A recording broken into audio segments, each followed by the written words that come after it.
రీసెంట్గా ఈ విజయకేతనం సభలో చాలా లాంగ్వేజెస్లో మాట్లాడారు. కన్నడ, మరాఠీ, తమిళ్, తెలుగు, ఇంగ్లీషు, హిందీ.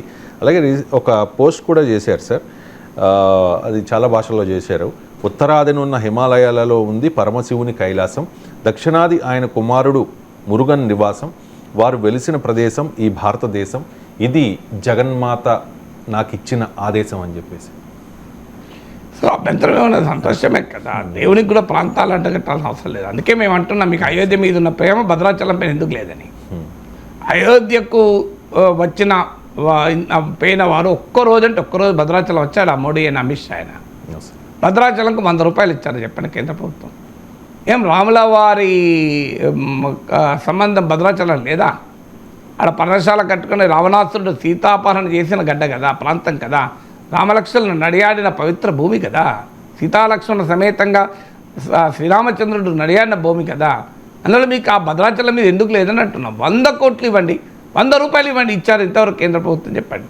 మీకు రామాయణ సర్క్యూట్ టూరిస్ట్ నెట్వర్క్ వేస్తే మొదలు భద్రాచలం లేదు అందులో. తర్వాత పెద్ద విమర్శలు వచ్చాక భద్రాచలం ఇంక్లూడ్ చేశారు. మీకు మారీచుడు పడిపోయిన ప్లేస్ ఉంటుంది ఇప్పుడు జీడికల్లోని. మీకు ఇక్కడ నుంచి వరంగల్ పోతుంటే వస్తుంది ఆలేరు దగ్గరలో. అసలు జీడికల్ గురించి ఎవరికైనా తెలుసా? అసలు రామబాణం తగ్గి మారీచుడు వైకుంఠానికి వెళ్ళిన ప్లేస్ అది. మరి ఎందుకు రామాయణం మాకు కూడా సంబంధం ఉంది కదా. అంటే ఆ ఉత్తరాది రామాయణమే రామాయణమా? నార్త్ ఇండియా రాముడే రాముడా? దక్షిణాదిలో రాముడు లేడా? అందుకే మొన్న రేవంత్ రెడ్డి కూడా ఎక్కడో అన్నాడు, మాకు ఇండియా టుడే కాంక్లేవ్లో అడిగాడు, మీరు అయోధ్య వెళ్ళలేరా మీరు అంటే మరి మా భద్రాచలంకు మోడీ వచ్చాడా అన్నాడు. సో ఎందుకు మరి ఈ ప్రశ్న అడుగుతున్నాం. మీరు భద్రాచల రాముడికి ప్రత్యేకత లేదా? ఎందుకు మరి భారతీయ జనతా పార్టీకి అయోధ్య రాముడి మీద ఉన్న భక్తి భద్రాచల రాముడి మీద ఎందుకు ఉండదు? త్రివేణి సంగమము ప్రయాగరాజులో ఉన్న త్రివేణి సంగమం మీద ఉన్నది, మా గోదావరి కృష్ణ మా నదుల పైన ఎందుకు ఉండదు అని అడుగుతున్నాను.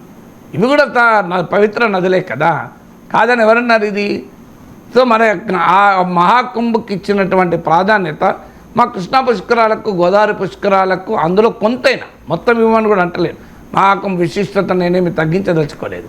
అది గొప్ప ఆధ్యాత్మిక విశిష్టత ఉండవచ్చు, కానీ కృష్ణా పుష్కరాలు, గోదావరి పుష్కరాలకు ఏ విశిష్టత ఉండదా? వాటికి ఏమైనా అప్పుడు కేంద్ర ప్రభుత్వం ఏ స్థాయిలో సహకరించింది చెప్పండి. మా కృష్ణా పుష్కరాలు కూడా మోడీ వచ్చి పుష్కర స్నానం చేస్తే, గోదావరి పుష్కరాలు అమిత్ షా వచ్చి మోడీ వచ్చి పుష్కర స్నానం చేస్తే మాకు ఆనందం కదా. 4+4 ఆఫర్. మొదటిసారిగా కంట్రీ డిలైట్ పాలని 4 రోజులు ఆర్డర్ చేసిన వాళ్ళకి మరో 4 రోజులు ఫ్రీ.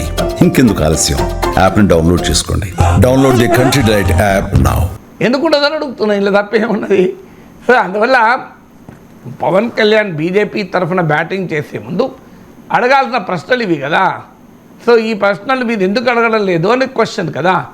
సో ఈ ప్రశ్నలు అడిగితే తప్పేంటి?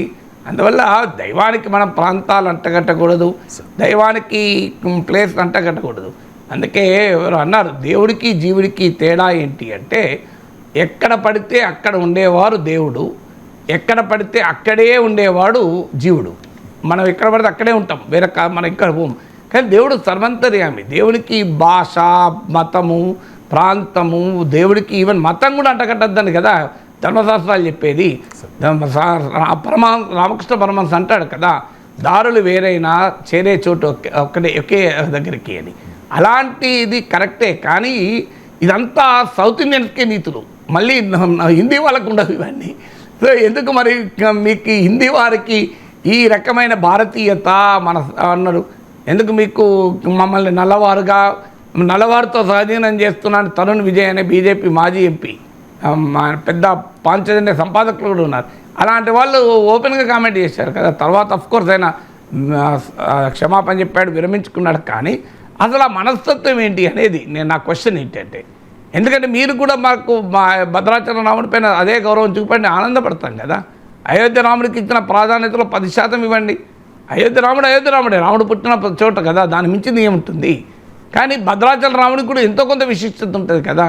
కానీ ఎక్కడన్నా యోగి ఆదిత్యనాథ్ ఇన్నిసార్లు వచ్చాడు ఎన్నికల ప్రచారానికి, ఒక్కరోజైనా భద్రాచలం రాములవారి దర్శనం చేసుకున్నాడు? నాకు గుర్తున్నది చేసుకోలే. అమిత్ షా వచ్చాడు, జేపీ నడ్డా వచ్చాడు, నరేంద్ర మోడీ వచ్చారు, ఇంతమంది కేంద్ర మంత్రులు వచ్చారు. ఎంతమంది పోయారు భద్రాచలం? పోండి. మరి అయోధ్య రాముల వారి పైన ఉన్న భక్తులు రాములవారే కదా. అయోధ్యలో ఉంటుంది, భద్రాచలంలో ఉంటుంది, ఎక్కడ ఉంటుంది? రామేశ్వరం అయినా ఏదైనా రాముల వారే కదా. సో మీరు రాముల వారికి ప్రాశస్త్యానికి కూడా ప్రాంతపరమైన భాషాపరమైన తేడాలు చూస్తున్నప్పుడు అనివార్యంగా వాటిని ప్రశ్నించాల్సిన పవన్ కళ్యాణ్ భారతీయ జనతా పార్టీకి బ్రాండ్ అంబాసిడర్గా ఎందుకు మారుతున్నాడు అన్నదే ప్రశ్న.